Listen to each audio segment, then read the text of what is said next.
আপনি এখান থেকে অত দূর দেখতে পাবেন, হুজুর দেখা দেবেন একবারে বলুন, অথবা আপনার কবরে হাজির করা হবে। দুটো কথা, হয় আপনি এখান থেকে দেখতে দেখানো হবে দেখো, অথবা বলবে সামনে দেখো, অথবা বলবে সে মদিনার দিকে দেখো। এখান থেকে ওখানে, যদি আফ্রিকায় খেলা হয় এখান থেকে দেখতে পাচ্ছেন, অমুক জায়গায় হচ্ছে এখান থেকে দেখতে পাচ্ছেন, এখান থেকে মদিনার ভিতরে আরামসে দেখতে রাসূলকে দেখতে পাবেন। আপনি বলে দিন হাযা নবিয়ুল্লাহ। ফেরেশতা আল্লামা জালালউদ্দিন সুয়ুতি রাহমাতুল্লাহ আলাইহি আশ-শারহুস সুদূর কিতাবে পরিষ্কার করে ক্লিয়ার করেছেন, পাগলামো বন্ধ করো। ওই জায়গায় রাসূলকে যিনি চিনে নিলেন, ফাফরিশু বিল জান্নাতি ওয়া আলবিসু বিল জান্নাহ, থাক থাক থাক থাক থাক তারা কত প্রশ্নের পোটলা অনেক।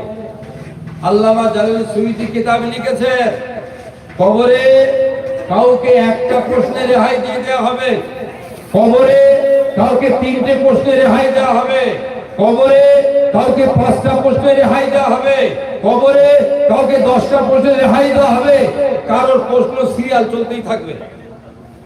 ইন্টারভিউ হয় দেখবেন, চাকরির ইন্টারভিউ, যারা এক্সপার্ট ইন্টারভিউ নেন, একটা ছেলে ঢুকলো, দেখি তোমার সার্টিফিকেট দেখি, দুটো একটা কথা বলে যাও। আর একটা ছেলে বেরিয়ে বলছে, ভাই আমার ঘামবার করে দিচ্ছে, এত প্রশ্ন করছে, হয় কি হয় না, হয় কি হয় না। কাউকে বলে দুটো প্রশ্ন করে যাও, তুমি চলে যাও। কারো আবার 20টা প্রশ্ন করছে, হয় না, যারা এক্সপার্ট থাকে। ওখানেও তাই, আল্লাহ কারো একটাতেই ছেড়ে দেবে, কারো 3টেতে ছেড়ে দেবে, কারো 10টাতে ছাড়বে, কারো 50টা ছাড়বে। এখন ইনি বলে ফেলেছেন হাযা নবিয়ুনা, আলোচনা রোকো, ফেরেশতা রোকো, সওয়াল জবাবের গাঁটটিটা বেঁধে ফেলো। আল্লাহ কি করব? বলে ছেলেরা তো মাটিতে শুইয়ে দিয়ে গেছে। ফাফরিশু বিল জান্নাহ, এক্ষুনি ওই মাটির কবরে আমি আল্লাহর পক্ষ থেকে একটা জান্নাতের বিছানা দিচ্ছি, বিছিয়ে দাও, কিয়ামত পর্যন্ত শুয়ে থাকবে। সুবহানাল্লাহ। ওয়া আলবিসু বিল জান্নাহ, একটা জামা দিচ্ছি, পোশাক, পোশাকটা পরিয়ে দাও। ওরা তো 150 টাকার কাপড় পরিয়ে দিয়ে গেছে, আর আমার মোস্তফাকে চিনতে পেরে গেছে।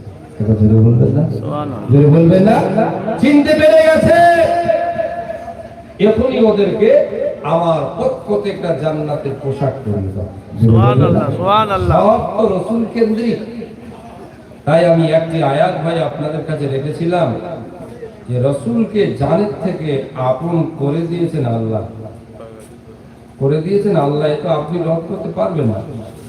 আল্লাহ যখন জানের থেকে আপন করেছেন, আপনি রদ করবেন কি করে? সেই আপনটা, আল্লাহর যে আপনটা, দুনিয়ায় নয়, কবরে নয়, বরজাখে নয়, কিয়ামত পর্যন্ত নয়, জান্নাত পর্যন্ত জুড়ে থাকবে। সুবহানাল্লাহ। আরেকটা কথা বলি, মুজাদ্দিদুজ্জামান পর্দা নিয়েছে, এরকম মুজাদ্দিদুজ্জামানের হাতের ফয়েজে মুস্তাফিজ বহু মানুষ পর্দা নিয়েছেন, যারা দেখেছেন। তারপরে পরস্পর দেখেছেন, পর্দা নিয়েছেন। এই রেস্তাটা কি রকম থাকবে? আল্লাহ পাক কোরআনে কারিমাতে পরিষ্কার করে জানিয়ে দিলেন, ওয়ালহামনা বিহিম যুররিয়াতিহিম, ও দুনিয়ার সন্তানের পিতামাতারা, ও সন্তানের দাদা-জান দাদিমারা, আপনজনেরা, ও সন্তানের নাতিরা পোতারা, শুনে নাও, আমি আল্লাহ পাক জানিয়ে দিলাম, ওয়ালহামনা বিহিম যুররিয়াতিহিম, কিয়ামতের কঠিন ময়দানে মাশারে ওই চরম জায়গাতে আমি আল্লাহ আব্বাকে আলাদা করব না, মাকে আলাদা করব না, ছেলেকে আলাদা করব না, নাতিকে আলাদা করব না, মেয়েকে আলাদা করব না। আল্লাহ রাব্বুল আলামিন একের সঙ্গে আরেকজনের মিলিত করে, মিল করে, একত্রিত করে, সাক্ষাৎ করে, মোলাকাত করে এক জায়গাতে করে দেব। জোরে বলুন সুবহানাল্লাহ, সুবহানাল্লাহ। যদি একটা ওয়াজি কানে আসে, ইয়াউমা ইয়াফুল মারউ মিন আখিহি ওয়া উম্মিহি ওয়া আবিহি ওয়া বানিহি, সাহেবানি, বাপ পালাবে, মা পালাবে, ভাই পালাবে, বোন পালাবে, ছেলে পালাবে, নাতি পালাবে, পালাবে। শুনেননি? কিয়ামতে কেউ তারা হবে না, এর ধরে কি হবে? আরে গাধা, কিয়ামতের ময়দানে